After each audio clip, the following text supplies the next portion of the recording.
नमस्कार मैत्रिणींनो, मी आरती तुम्हा सर्वांचं खूप मनापासून स्वागत करते।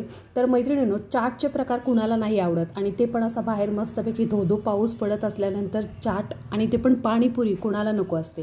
तर तुम्ही देखील नक्की ही रेसिपी ट्राय करा।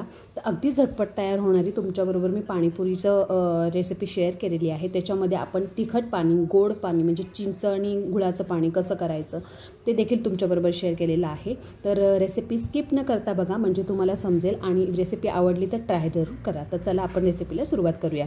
तर ह्याच्यासाठी मी काय केलेलं आहे, जवळपास मी 1.25 किलो इतका मी वाटाणा असतो, सफेद वाटाणा तो घेतला होता आणि मी ह्याला एक 7 ते 8 तास भिजत घातला होता। ह्याला तुम्ही रात्रभर भिजत घातला तरी चालेल। मी सकाळी भिजत घातला होता ते आणि मला संध्याकाळी रात्री डिनरसाठी करायचं होतं, म्हणून मी सकाळी घातला होता। एक 5-7-8 तास मी भिजवून चांगला घेतलेला आहे।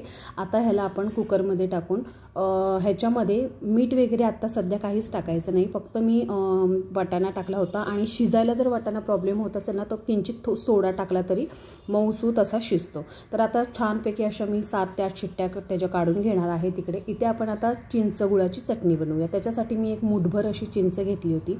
अंदाजपंचे पाणी घ्या, कारण की आपल्याला हे नंतर शिजवून घ्यायचं आहे। आणि व्यवस्थित अशी चिंच जी आहे ती एक 5 मिनिटं त्याच्यामध्ये उकळून द्या आणि पाहू शकता अशी मऊसूत अशी शिजली गेली पाहिजे। त्याच्यासाठी मी असे इथे एक 10-12 खजूर घेतलेले होते आणि त्याचबरोबर अर्धी वाटी इतका मी गुळ घेतला होता।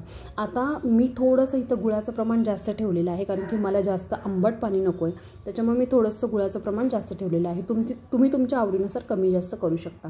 आता हे पाहू शकता आपली छान अशी फाईन पेस्ट तयार झालेली आहे, पण मध्ये मध्ये कुठेतरी म्हणतात ना खजुराचे तुकडे वगैरे असतात, त्याच्यामुळे आपण व्यवस्थित असं गाळून घेणार आहोत। त्यामुळे आपल्याला काय होईल, म्हणजे काही एक त्याच्यामध्ये हे म्हणतात की नाही चिंचेचे वगैरे धागे वगैरे असतात, तर ते अजिबात येणार नाही। स्मूथ अशी आपल्याला पेस्ट तयार भेटेल। तर आता ही शिजवून घेणार आहे मी एक साधारण 5 ते 7 मिनिटं ह्याला छान शिजवून घेणार आहे। आता ह्याच्यामध्ये नेमकं मैत्रिणींनो मी मीठ टाकलं आणि त्याच्यानंतर कॅमेरा ऑफ होता आणि मला वाटलं की कॅमेरा चालूच आहे। मी बाकीचे सगळे जे इन्ग्रेडियंट्स टाकायचे होते मी टाकून घेतले। त्याच्यानंतर समजलं मला मी कॅमेरा ऑफच होता माझा।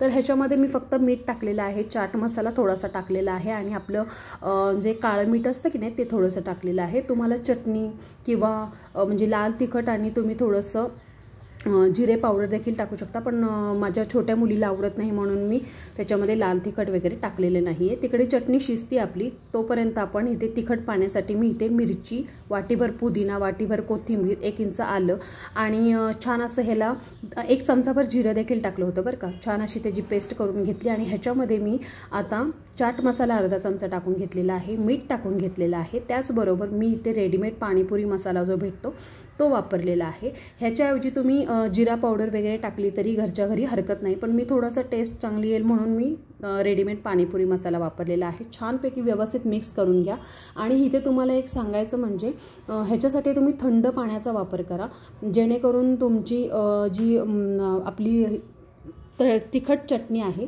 त्याचा रंग जास्तपणे चेंज होणार नाही। तर आता आपण पाहू शकता इथे मी एक 5 ते 7 मिनिटं चिंच गुळाची चटणी आपली छान शिजवून घेतलेली आहे आणि आपली चटणी आता जरी थोडीशी पातळ दिसत असेल पण थंड झाल्यावरती ती छान अशी दाटसर तयार होते। आता मी इकडे काय केलेलं आहे, आपली जी चिंच गुळाची चटणी आहे ना त्याच्यामधले साधारण 3 ते 4 चमचे इतकं मी त्याच्या तिखट पाण्यामध्ये ती चिंच गुळाची चटणी टाकून घेतलेली आहे, जेणेकरून आपलं तिखटाचं पाणी आहे ना छान असं चटपटीत असं तयार होतं, म्हणजे आंबट गोड तिखट खूप छान टेस्ट लागते। तर आपलं पाणी दोन्ही चटण्या रेडी होत्या, म्हणजे तिखट पाणी आणि चिंच गुळाची चटणी ते देखील तयार होतं। आता इथे वाटाणा पाहू शकता छान मऊसूत असा शिजला होता आणि थोडंसं मी असं स्मॅश करून घेतलेलं आहे, अगदी स्मॅश नाही करायचा, पळीने थोडंसं अगदी स्मॅश करून घ्यायचं आहे। ह्याच्यामध्ये चवीपुरतं मीठ टाकायचं आहे आणि हळद टाकायची आहे। आता बरेच जण ह्याच्यामध्ये म्हणजे काही जण तडका देखील देतात किंवा बऱ्याच जणांना जे म्हणजे म्हणतात ना बटाट्याचं सारण टाकलेली पाणीपुरी तशी देखील आवडते, पण मला इथे स्वतःला मी बोलेल की मला अशी रगडा टाकून तो पण असा गरमागरम रगडा, त्याच्यामध्ये मस्तपैकी तिखट गोड पाणी आणि वरतून कांदा कोथिंबीर, आहा म्हणजे मला बोलताना देखील तोंडाला पाणी येते।